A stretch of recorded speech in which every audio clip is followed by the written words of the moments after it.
சாரதா நவராத்திரி முதல் நாள். நவதுர்க்கைகளில் இன்று வழிபடப்படுபவள் சைலபுத்ரி.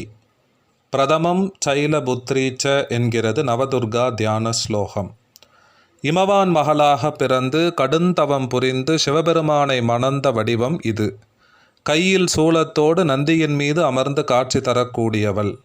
சதி, பார்வதி, பவானி, ஹைமவதி என்ற திருநாமங்களினால் போற்றப்படுகிறாள்.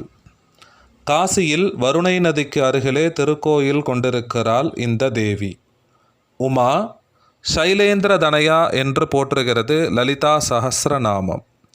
சப்த மாதர்களில் இன்று வழிபடப்படுபவள் மகேஸ்வரி. மகிஷனை தேவி வதம் செய்ய புறப்பட்ட போது படைத்துணையாக மகேஸ்வரனின் சக்தியாக வெளிப்பட்ட வடிவம் இவள். 5 திருமுகங்கள், 10 திருக்கரங்கள், பிறைநிலா, கங்கை, புலித்தோல், நாக அணிகலன்கள் அணிந்து நந்தி வாகனத்தில் அமர்ந்து வருபவள். இரத்தபீஜ சும்ப நிசும்ப வதத்திலே பல அசுரர்களை வதைத்தவள்.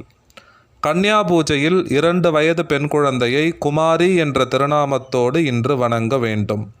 குமாரி பூஜையால் வறுமை நீங்கும், பகைவர் வெற்றியும் ஆயுள் விருத்தியும் செல்வ வளர்ச்சியும் ஏற்படும் என்கிறது தேவி பாகவதம்.